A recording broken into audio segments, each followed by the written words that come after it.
प्रायोजक हैं रोजगार डेवलपर्स। नमस्कार, आप देख रहे हैं पर्स 24 न्यूज और मैं हूं आपके साथ आफरीन बानो। वक्त हो चला है न्यूज बुलेटिन का, लेकिन उससे पहले एक नजर इस वक्त की हेडलाइंस पर। घायल जवानों से मिलने एम्स पहुंचे केंद्रीय गृह मंत्री अमित शाह। छत्तीसगढ़ और तेलंगाना सीमा पर कर्रेगुट्टा हिल्स में 21 दिनों तक चले नक्सल विरोधी अभियान में घायल हुए थे सुरक्षाकर्मी। रक्षा मंत्री राजनाथ सिंह ने श्रीनगर एयरबेस का किया दौरा, जवानों से की मुलाकात। उनके साथ जम्मू कश्मीर के उपराज्यपाल मनोज सिन्हा और मुख्यमंत्री उमर अब्दुल्ला भी रहे मौजूद।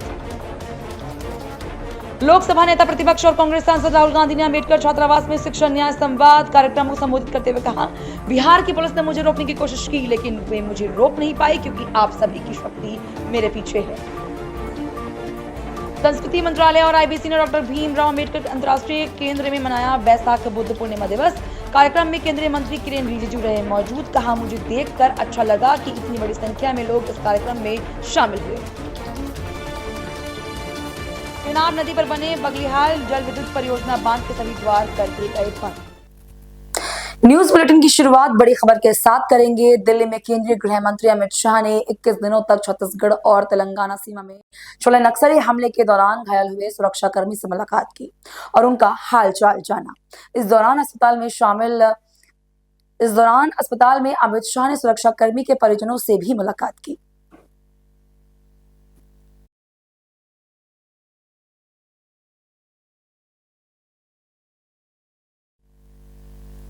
रक्षा मंत्री राजनाथ सिंह जम्मू कश्मीर के दौरे पर। राजनाथ सिंह श्रीनगर पहुंचे, जहां जम्मू कश्मीर के उपराज्यपाल मनोज सिन्हा भी उनके साथ वहां मौजूद रहे। राजनाथ सिंह ने सेना के अफसरों और जवानों से मुलाकात की और उन्हें ऑपरेशन सिंदूर की सफलता के लिए बधाई दी। राजनाथ सिंह चिनार कॉर्प्स के मुख्यालय गए, जहां उन्हें सेना के कमांडरों ने मौजूद सुरक्षा स्थिति की जानकारी भी दी।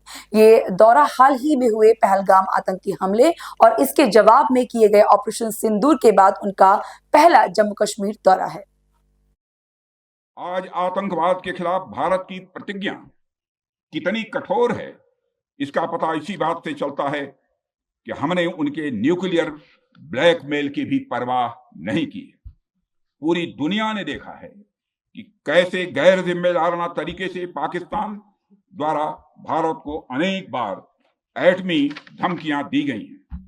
आज श्रीनगर की धरती से मैं पूरी दुनिया के सामने यह सवाल उठाना चाहता हूं कि क्या ऐसे गैर जिम्मेदार और रोग नेशन के हाथों में परमाणु हथियार सुरक्षित हैं?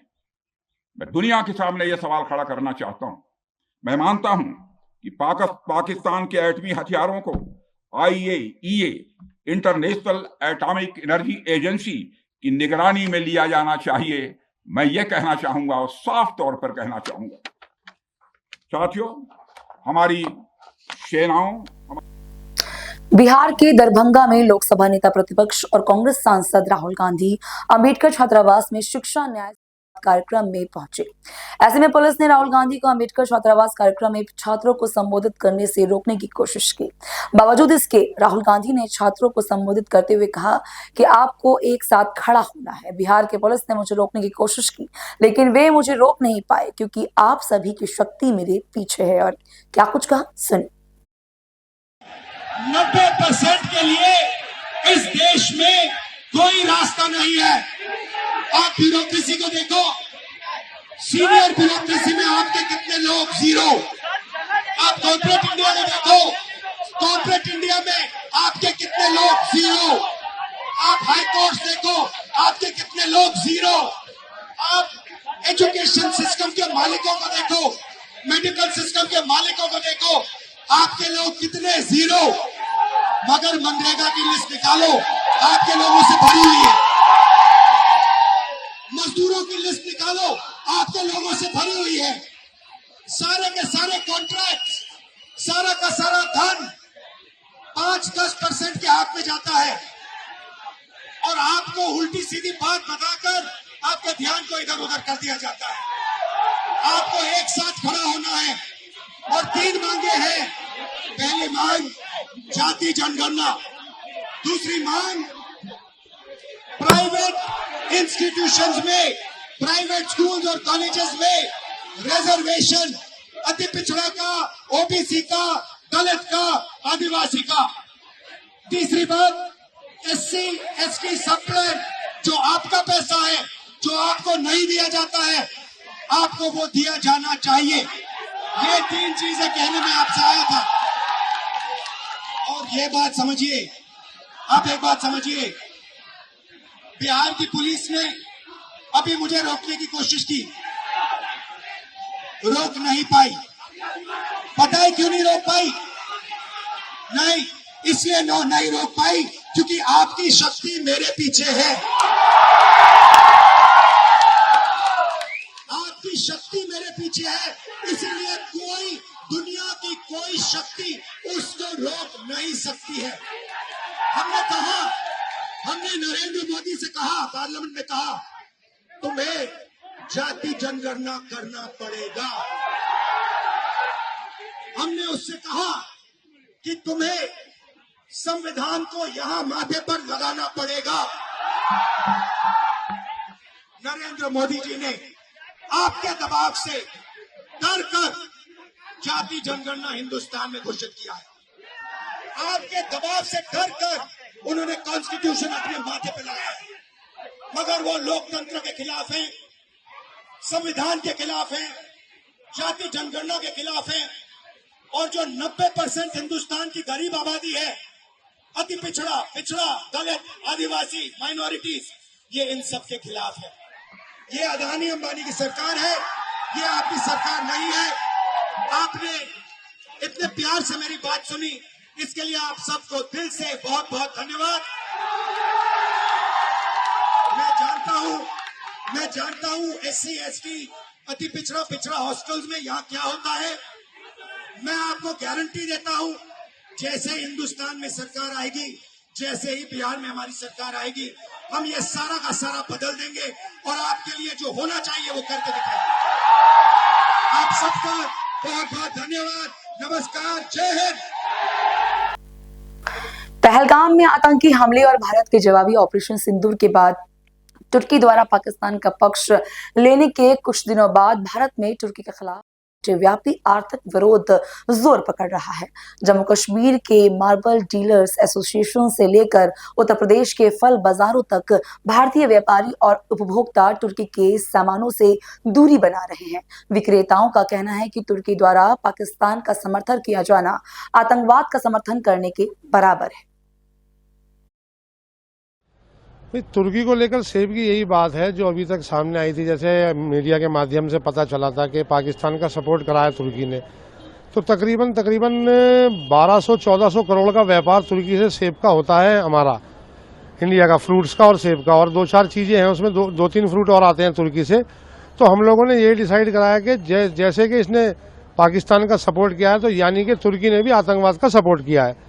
तो इसलिए हमने उससे जितना भी अपना व्यापारिक संबंध है सब तोड़ने का फैसला लिया है और तकरीबन तोड़ ही चुके हैं।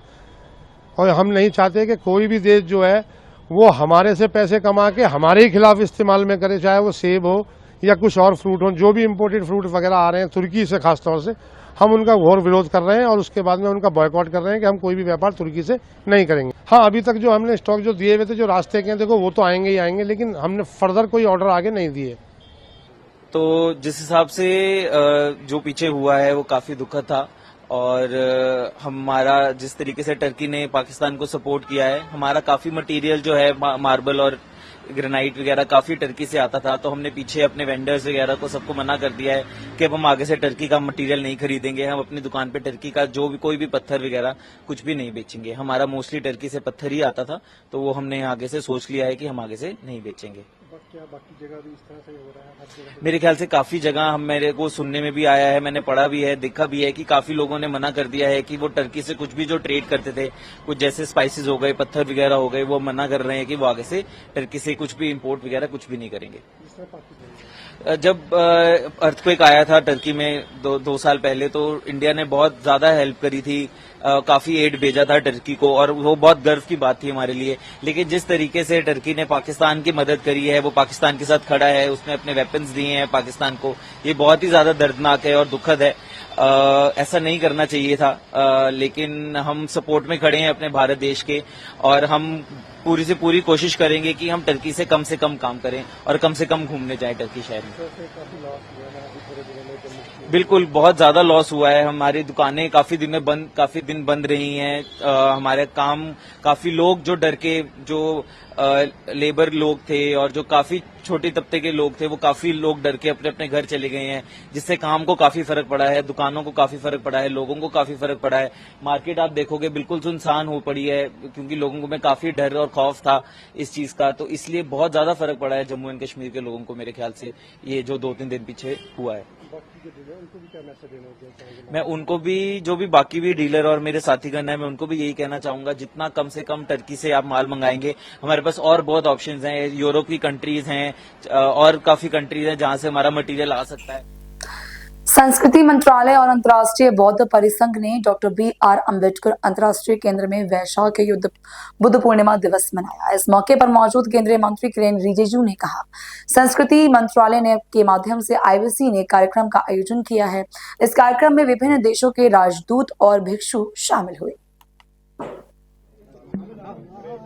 आज वैशाख बुद्ध पूर्णिमा दिवस को मनाया गया है। संस्कृति मंत्रालय के माध्यम से इंटरनेशनल बुद्धिस्ट कॉन्फेडरेशन ने बहुत बड़ा कार्यक्रम आयोजित किया है और कई देशों का राजदूत और हमारे पूजनीय मंक्स जो लामास होते हैं और धर्मगुरु के अलावा जो स्कॉलर्स हैं, काफी लोग आए हैं। मुझे अच्छा लगा कि इतने भारी मात्रा में लोग पार्टिसिपेट किया और बुद्ध भगवान का संदेश को जन जन तक कैसे ले जाना है और दुनिया में शांति कैसे कायम होना है। भारत बुद्ध का देश होने के नाते दुनिया को हम शांति का संदेश कैसे भेजना है। प्रधानमंत्री मोदी जी ने हमेशा बुद्ध का संदेश को दुनिया भर में दिया है और उस पथ पर चलने के लिए प्रेरित किया है और आज बहुत अच्छा कार्यक्रम किया और विशेष रूप से पूरे दुनिया के जो प्रतिनिधि हैं वो भारत के बुद्ध पूर्णिमा का कोई कार्यक्रम होता है सब उसमें भाग लेते हैं। ये दर्शाता है कि भारत के प्रति पूरे विश्व भर भरोसा करते हैं क्योंकि ये बुद्ध का देश है।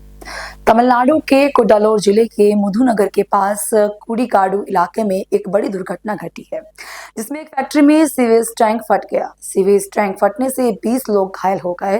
सभी घायलों को अस्पताल में भर्ती कराया गया है। टैंक फटने के बाद इलाके में पानी आ गया, जिससे 50 से अधिक घरों को भी नुकसान हुआ है। इस घटना से स्थानीय लोग दहशत में आ गए। वहीं रसायन युक्त पानी के रिसाव से 29 से अधिक लोगों को उल्टी, चक्कर और आंखों में जलन की शिकायत हुई। कई लोग उस समय सो भी रहे थे जब उनके घरों में पानी घुसा। प्रभावित लोगों को तुरंत कुडालोर सरकारी अस्पताल में भर्ती कराया गया। सूत्रों के अनुसार किसी की हालत गंभीर नहीं है, लेकिन इलाज जारी है। इस हादसे ने औद्योगिक क्षेत्रों में सुरक्षा मानकों पर सवाल खड़े किए हैं।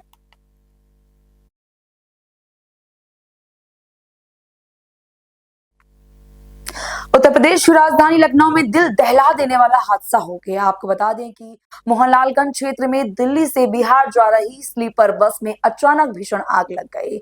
इस हादसे में 5 लोग जिंदा जल गए, जबकि करीब 60 यात्री बस में सवार थे। ड्राइवर शीशे तोड़कर बस से कूद गया और फरार हो गया। आग इतनी तेज थी कि बस महज 10 मिनट में पूरी तरह जलकर बस खाक हो गई। फिलहाल मेरे साथ बस इतना ही। मुझे दीजिए इजाजत और देश और दुनिया की तमाम बड़ी खबरों से जुड़े रहने के लिए देखते रहिए पर्स 24 न्यूज। नमस्कार। इस प्रोग्राम के प्रायोजक थे रोजगार डेवलपर्स।